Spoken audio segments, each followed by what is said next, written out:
Hey guys, another video for the Buying a House in Japan playlist. This is the Mountain of Mystery outside the old house as it was a few weeks ago.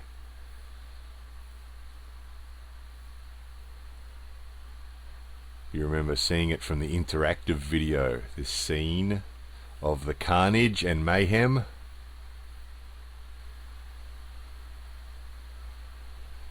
The worst thing was the food. Those red bottles with the big red lids contained pickled vegetables. There was dozens of them, litres and litres and litres of pickled vegetables that we had to separate.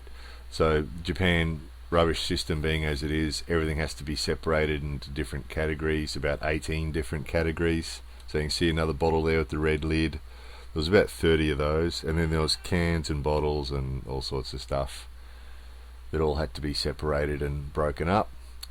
So there's the old clothes being taken away. That's one truckload of clothes. There goes a truckload of cardboard. There's boxes and boxes and boxes of cardboard. I don't know why, but he had a lot of cardboard. And there was, what's that load? Metal and plastic going to the recycle place, the cash for scrap place. That was just general rubbish going to the city dump, and after all that we just took there, which was about a ton, there was still this amount left. So this is after the first ton has been taken away, first 1,000 kilos. There was still that remaining. So lots of trips to the city recycling place.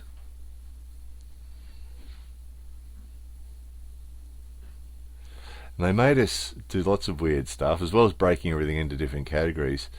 We had a whole heap of rope. This guy had tons and tons of old string and rope and fishing nets, and they made us tie it up into little bundles.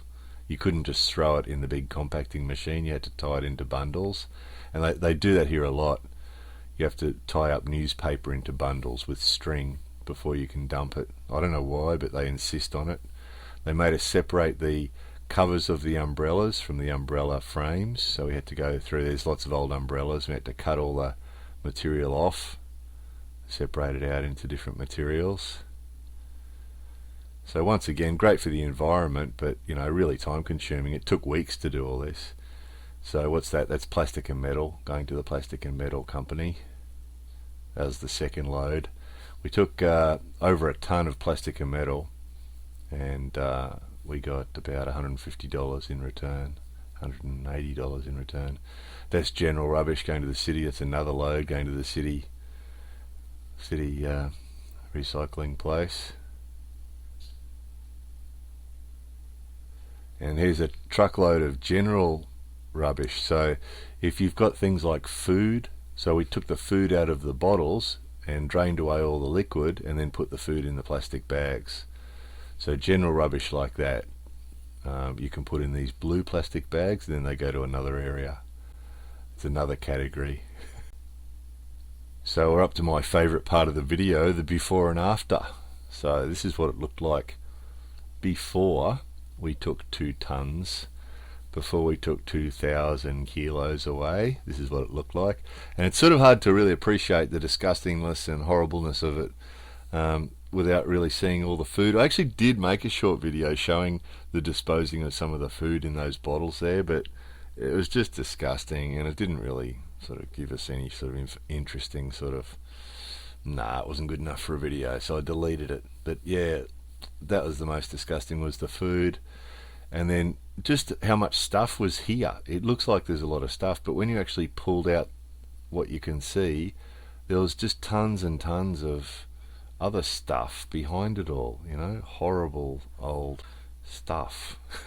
So that was before. Here's the after. This is what it looked like after 5 or 6 weeks, and 2,000 kilos of rubbish was taken away. It looked like this. Hey.